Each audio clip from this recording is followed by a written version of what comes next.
Hi guys, this is Naren Zade with the Hammer Bros, and I have Hivemind with me again, and we're going to discuss the topic of the week, which is comp. We're going to go through ETC comp and Swedish comp, and have some general discussion about comp, but we're actually going to start it off with the origins of comp.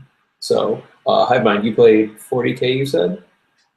Yeah, way back in the day. I started playing 40K like 96. I mean, I've still got the original Rogue Trader books and like every codex from second edition and all that stuff.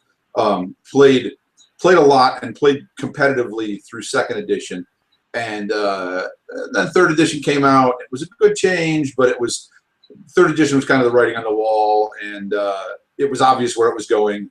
More editions, faster. Every one of them decreases points cost. You added more models. Everybody knows the old story about GW games. But anyway, so like 98, 99, 2000, 2001, my buddy Craig and I played a lot of 40K, and like our whole friend circle played it. But Craig and I were like the competitive players. We would travel to go to tournaments and stuff, and we played in the back in the day when Games Workshop ran one grand tournament per country, and that was how it was. We attended the Canadian Grand Tournament. I think this was probably 99, 2000. We attended the Canadian Grand Tournament because it was in Toronto, and Toronto was closer than Baltimore, where GW's headquarters was for the American one. So we went up to Canada and played in the Canadian Grand Tournament. It was a good time. I think I was playing Chaos Space Marines at the time. I think I was off Tyranids and not the Chaos by that time.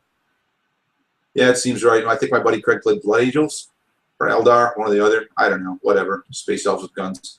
And anyway, we're talking about comp. The way GW did comp back in the day was there was like a pool of 200 points for the event, and 50 were on your battle record. Only 50 was best general, and then there was 50 for painting, 50 for sportsmanship, and sportsmanship was judged by your opponents like it is now. Painting was judged by a panel of judges. And then there was 50 points for composition. And composition was how cheesy does your army list feel? How in line with the fluff is it? It wasn't about legality. It was about how sort of friendly and fluffy and flirty could you make your army list. And obviously it was judged completely arbitrarily by Games Workshop. And it really, really punished people harshly who did things like, you know, I'm going to bring Death Company and nothing but Death Company, and composition score out the toilet. You know, I'm going to bring Eldar, whatever the craft world was that was all about the jet bikes, and cops out the toilet. You know, I'm going to bring Imperial Guard, and I'm going to bring all tanks. Comp out the toilet. I think the year that I went, the guy who ended up with overall had a great painting score, and I think he went 5-0, and he got real good sportsmanship because he's a fun guy, and he got, if not an almost perfect comp score, a perfect comp score, because he brought, it was 1,500 points back then, was a grand tournament. This guy brought like 6 full tactical squads of Blood Angels, and that was like the whole army, and like a captain. So he put like, it was pretty cool, he put like 60 Space Marines on the table, which is a shitload for 40K. But it was very in line with the fluff, and that got him a real good comp score. You know, all the troops, no heavies, no elites, no HQ, none of that stuff. It was just all like troops choices. Be like, you know, fielding, and you'd have to field the fantasy analogy would be you'd have to field an army of like all core and like one hero to lead, and that would have been the same army. Like with my ogre army, if I fielded, you know, ETC, if I fielded 2,400 points of bulls and a tyrant, that would have been the equivalent of what this guy fielded. And did real well with it. Was a good player, and I mean, Space Marines are still Space Marines, so you know, it wasn't that hard to win. But he played it well, and that's how they used to do comp. And it was, you know, there was no like, it was just what's in the army books. You bring those things. This probably would have been, I don't know what, 3rd edition fantasy. See, so I don't know how that sounds though. I don't think I like the sound of that. I don't like anything where it's arbitrary, where like there's a lot of where it's very, you know, opaque. Like I can't, like how fluffy is it? Everybody knew, you know, everybody sort of knew what was the, you know, basically you were punished for taking optimal choices. If you were like me and my friends, you know, and we were a bunch of nerds. We were a chemist and an IT guy and an engineer, and a doctor. If you sat down and like crunched the numbers and did the math and like even went to the extent of like, well, they don't make this model, but this is really the best way to field it, so I'm going to kit bash this model together. You actually you'd get kudos for that in painting, but then you get punished for it in comp. Like at the time, I think they didn't have a double las cannon arm for Space Marine dreadnoughts, but that was like clearly the optimal way to field the right arm was double las cannons, and you had to like bash it together. You had to get like sponson weapons from Predator kits or something and stick it all together and make yourself an arm. And you know, it was great for like, you know, it was great for effectiveness, but it was shit for your comp because it was like obvious that you'd gone out of your way to min-max your army, and that's what they didn't want to see in the comp. In fantasy, if I remember right at the time, I didn't play fantasy back then, but I saw it all the time, and I had friends who were playing it. If I remember right, fantasy was like Hero Hammer at the time. Like everybody has like big scary dude on dragon, and you know that's it. You know, half your army is this dude, and he's a killing machine. Okay. Yeah, I don't know. I just I guess when you're talking comp, it's a light form of comp in a way, and at the same time it's really heavy-handed because yeah, you're talking, you know, equivalent to the tournament score, and I don't know. I don't think I would dig that too much. Yeah, it was 25%, and I mean it was very in line with like the way that at the time it was very in line with the way that we played 40K. We tried not to be cheesy, you know, cheesy, because back then we cared about the fluff and we cared about the world, and you know, now that I'm playing fantasy and I'm playing it more competitively, I don't really care. I read my book. I haven't read anybody else's book. I don't own the big rule book. I've never read any of the fluff. I don't really know what the other armies are about other than what I know from like reading the Gotrek and Felix books and playing a little Warhammer online. I don't really care.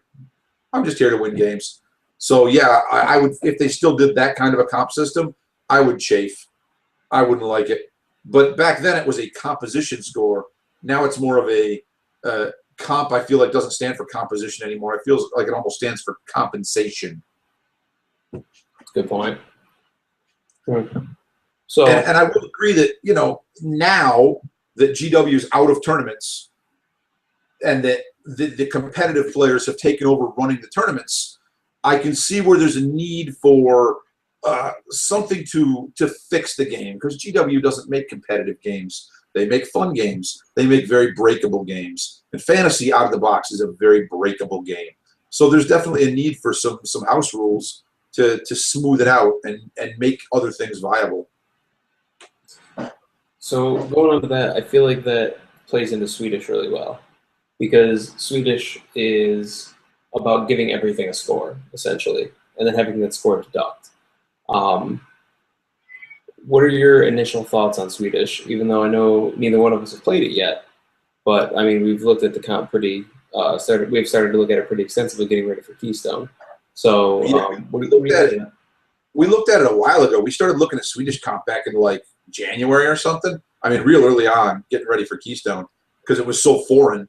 And I really kind of poured over it and read, you know, I read the whole, 80-page thread or whatever it is that where they on the ETC forum there, where the guys actually like talk about the comp, the guys who wrote the comp and maintain it, talk about it. And they're right. I mean, you have to like abandon everything you know and just kind of make a list and then see where it comps and then adjust from there. You can't try to adapt your current good super tournament list to Swedish, because I mean, what did your ETC Skaven list comp at in Swedish? I think like negative. I don't know, probably -5. Yeah. Negative 8, yeah, something like that. Yeah, big time. Yeah, my ogre list wasn't anywhere near that bad, but I think it comped at like 6 or 8. Skaven get it hard, man. I'm telling you, worse than anyone else. Like a Gracie with Power Scrolls, like -70, I think. I mean, it's almost a third of your points. What's the fluff say? The fluff says there's only like, so many Graciers, right? Yes. Yeah, so, something like an Ogre Tyrant's a dime a dozen. Every clan's got a Tyrant, but, Graciers, there's like 13 of them or something, right? So it makes sense that they should be heavily comped. See, but that's very different, though, because do you assume that? I don't think they comp Swedish at all for fluff. I assume it's all for game balance. Well, my assumption is that GW bases the power of the minis based on their fluff.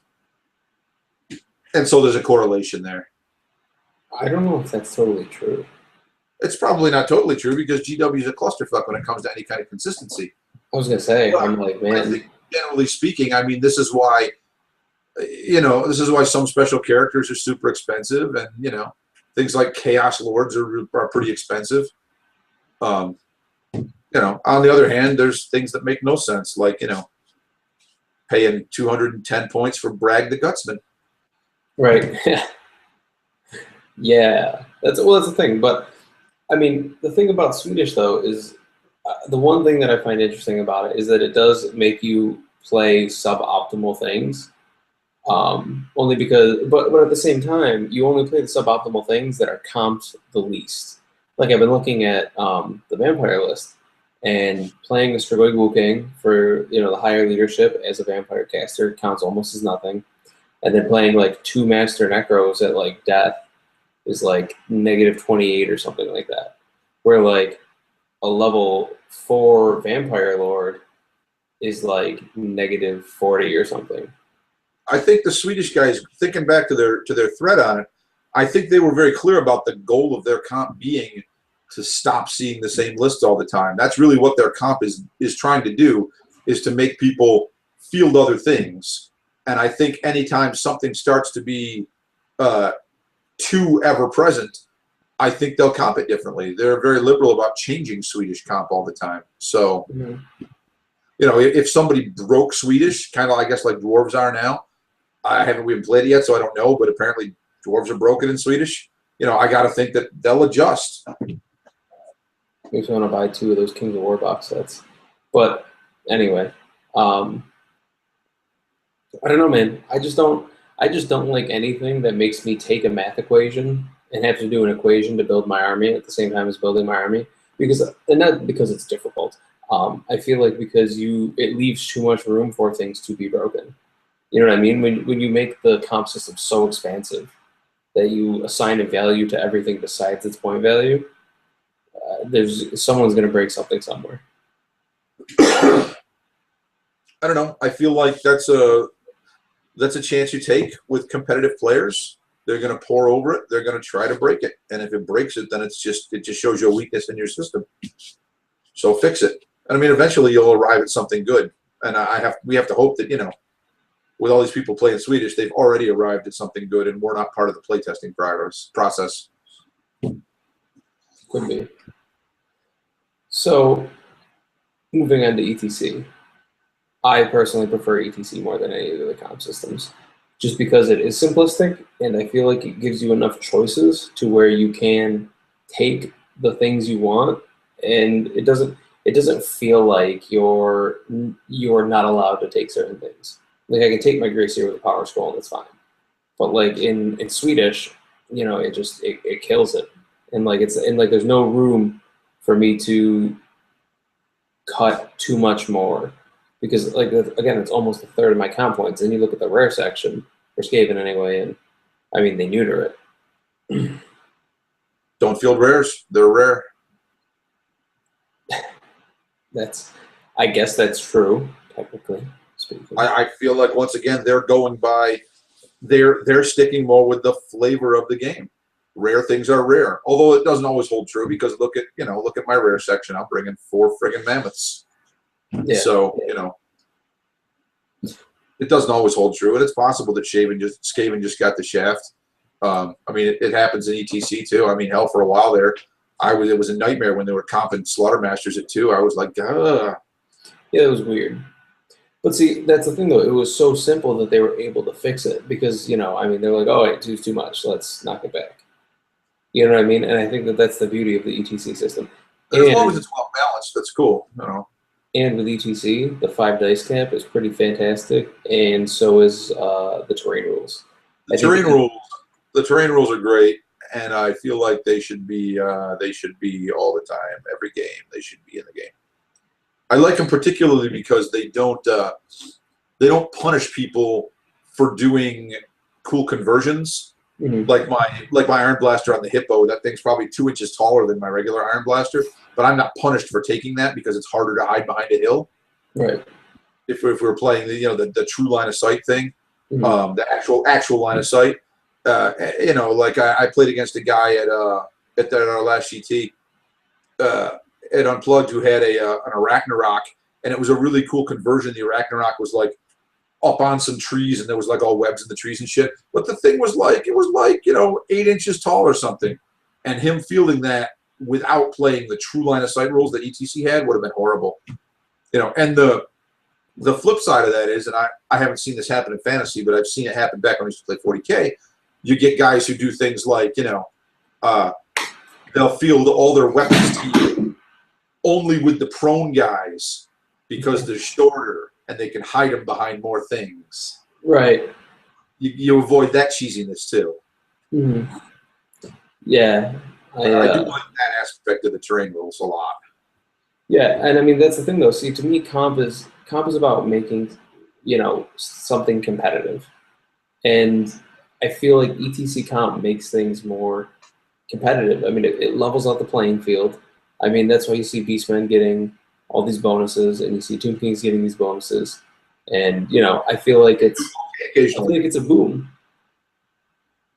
Yeah, I agree. I think that ETC comp does a really good job of leveling the playing field. Obviously, it could do a little better job, but they can only do so much to compensate for the shortcomings in GW's books.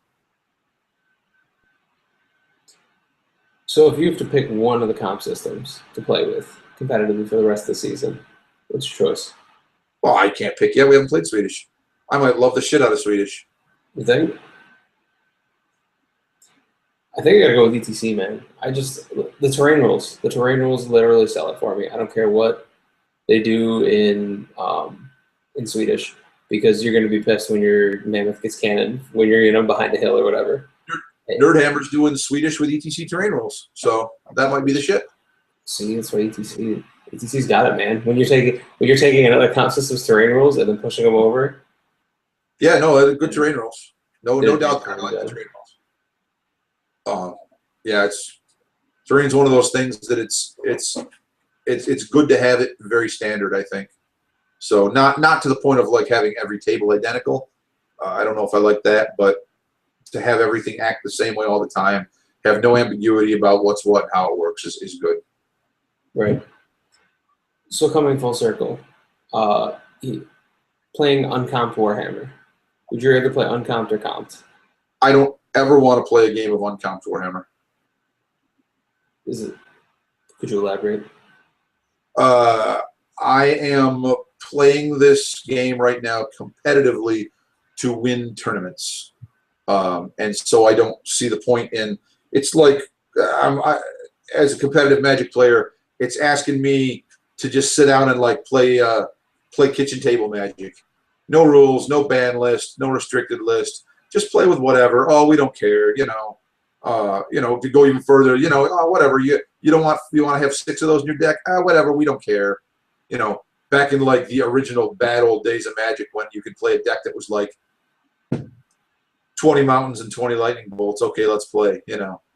Those decks existed in the first year of Magic, and it was lame. And that's kind of how I feel about uncomped Warhammer.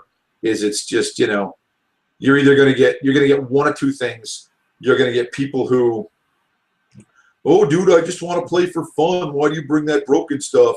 And then you're going to get the other end of the spectrum where you get the total munchkin people who've got essentially unbeatable armies. And I don't want to play either one of those people, really. So you're saying that comp makes Warhammer more competitive in the long run?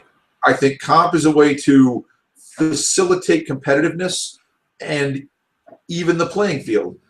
When I play an ETC comp game of Warhammer, I know what to expect. I know what my opponent can do. I know what he can't do. I know what he's going to have, what he can bring, what he can't bring.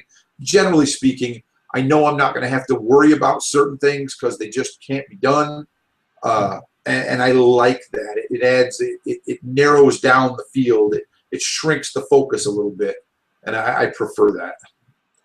Yeah, I definitely second that. I think that anything that increases the level of competitive play or gives you more strategic options, which between the terrain and some of the choices and the cap on magic die and such like that, I feel like all those things just increase the overall competitiveness of the game and give you a more balanced game.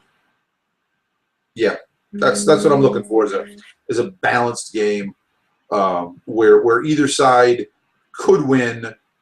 Nobody has a big trump card, and it's really down to your tactics and a little bit of luck. I don't need to. I don't need to play a game where I just don't stand a chance. I haven't played very much uncomped Warhammer yet, so I don't really know what the armies are capable of. I mean, but from having played, basically uncomped 40K for years, I understand how bad it can be. You get from examples from 15 years ago, but one Space Marine captain with Terminator armor and lightning claws and combat drugs and a displacer field, and there goes your army because you can't hurt him. He has a 3+ unmodified save and a 3+ armor save taken on 2 dice. Good luck.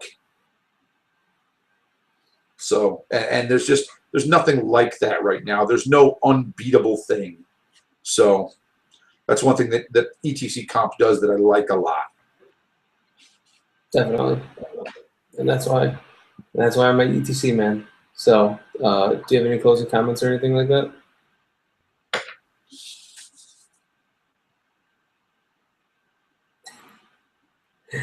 Is this like a sales pitch or something like that?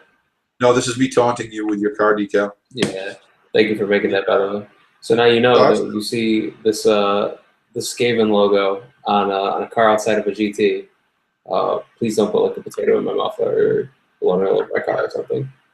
We picked up a vinyl cutter so I can make vinyl decals now, up to 15 inches wide. It's pretty sweet. I'm gonna bang out some some Warhammer stuff and some 40K stuff and some general GW stuff, total copyright infringement type stuff.